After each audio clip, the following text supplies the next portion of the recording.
Assalamualaikum warahmatullahi wabarakatuh. Saya Nur Muhammad Husain Paku Alamsyah dengan NIM 118140150 dari kelas Metopen RE ingin mempresentasikan proposal draft proposal TA saya yang berjudul Sistem Prediksi Banjir DKI Jakarta menggunakan algoritma Dijkstra. Nah, dari latar belakang, jadi banjir adalah insiden yang sangat mempengaruhi penduduk yang terkena dampaknya, baik secara langsung maupun tidak langsung, terutama bagi penduduk yang tinggal pada wilayah pinggir sungai.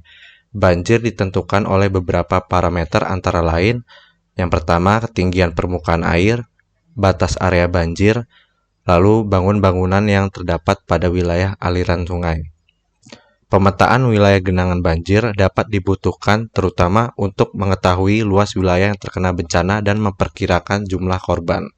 Pemetaan melalui pengumpulan data lapangan bisa menghasilkan data yang seksama, namun sulit untuk dilakukan lantaran jangkauan pengamatan dibatasi oleh genangan.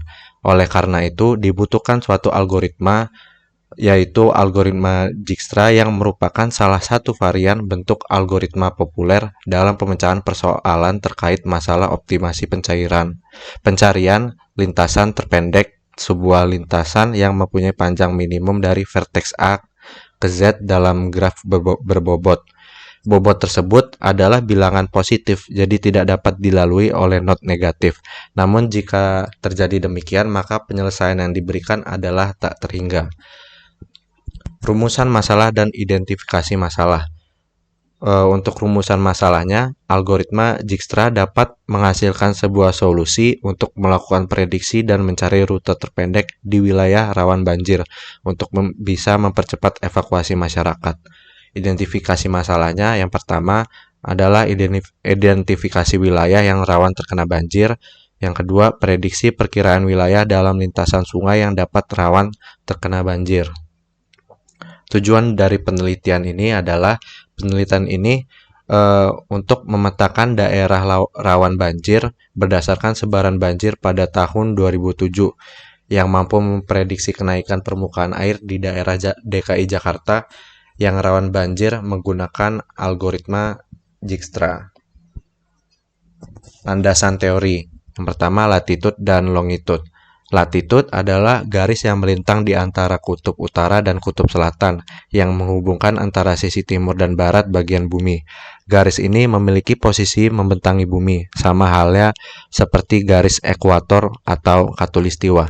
Tetapi dengan kondisi nilai tertentu, garis lintang inilah yang dijadikan ukuran dalam mengukur sisi utara-selatan koordinat suatu titik di belahan bumi. Sedangkan longitude adalah garis membujur yang menghubungkan antara sisi utara dan sisi selatan bumi atau kutub. Garis bujur ini digunakan untuk mengukur sisi barat ke timur koordinat suatu titik di belahan bumi. Lalu untuk algoritma, pengertian algoritma sendiri adalah merupakan langkah-langkah logis penyelesaian masalah yang disusun secara sistematis terhadap permasalahan yang akan diselesaikan. Nah, algoritma ini di dalam komputer itu digunakan dalam pemrograman, dalam penyusunan suatu sistem. Nah, jika tidak ada algoritma ini, maka langkah-langkah yang diciptakan itu tidak bisa untuk namanya runut dan juga tidak akan efisien dalam pembuatan suatu program ataupun dalam pemecahan masalah ataupun pembuatan sistem. Lalu untuk selanjutnya algoritma Dijkstra. Algoritma Dijkstra ini adalah pencarian rute terpendek yang termasuk ke dalam materi teori graf. Algoritma ini sangat terkenal untuk menyelesaikan persoalan. Algoritma ini ditemukan seorang ilmuwan komputer berkebangsaan Belanda yang bernama Edgar Dijkstra. Algoritma ini dianggap cocok karena mudah digunakan oleh user, yaitu hanya dengan menentukan titik awal dan titik tujuan. Algoritma ini digunakan untuk mencari lintasan terpendek pada sebuah graf berarah. Contoh penerapannya yaitu menghubungkan antara dua kota yang berlainan. Lalu untuk kasus ini sering disebut single source, single destination shortest path problem. Cara kerja algoritma Dijkstra ini memakai strategi greedy, di mana setiap langkah yang dipilih itu eh, dipilih yang terkecil dan yang menghubungkan sebuah simpul yang sudah terpilih dengan simpul lain yang belum terpilih. Algoritma Dijkstra ini membutuhkan parameter berupa asal dan tujuan.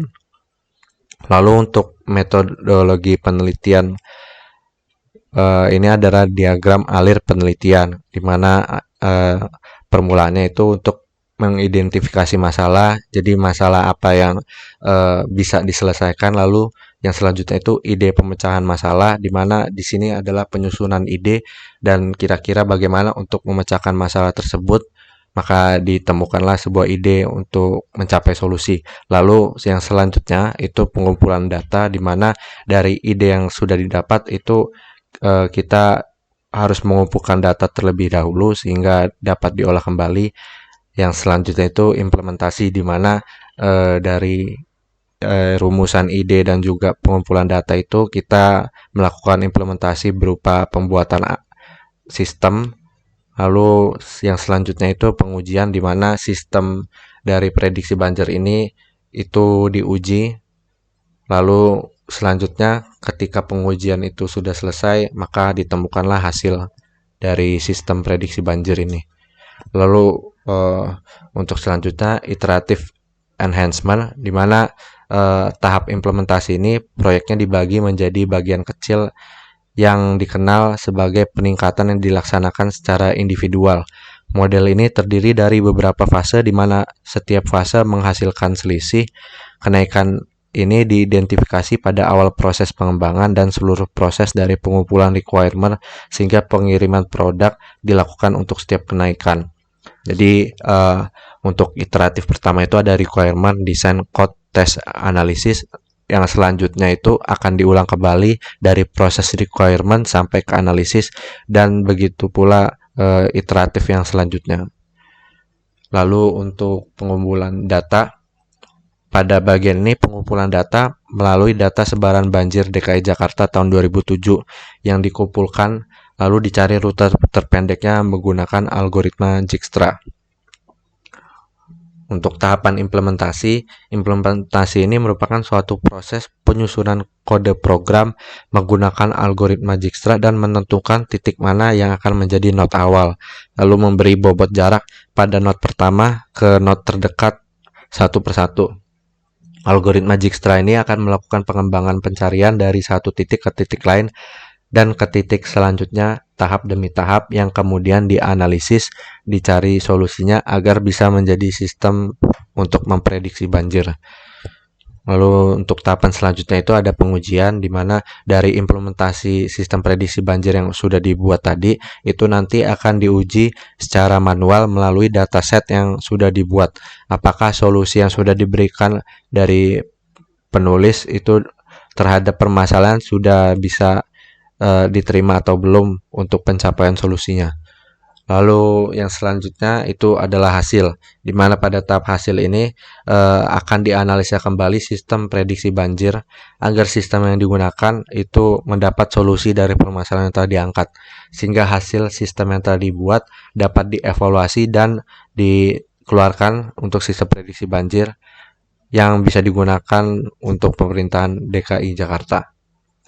Nah, berikut merupakan daftar pustaka dari draft proposal TA untuk memenuhi mata kuliah Metopen ini, yaitu yang pertama itu adalah peramalan status siaga banjir berdasarkan data curah hujan dan tinggi muka air menggunakan metode fuzzy time series. Lalu yang selanjutnya itu aplikasi prediksi curah hujan, debit air, dan kejadian banjir berbasis web dengan mesin learning di Deli Serdang.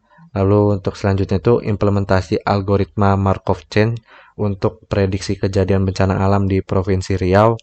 Lalu model MSCADA monitoring infrastruktur kritis sungai terhadap sungai sebagai peringatan dini bencana banjir. Nah, sekian presentasi dari saya. Kurang lebihnya saya mohon maaf, kepada Allah saya mohon ampun. Wabillahi taufiq wal hidayah. Wassalamualaikum warahmatullahi wabarakatuh.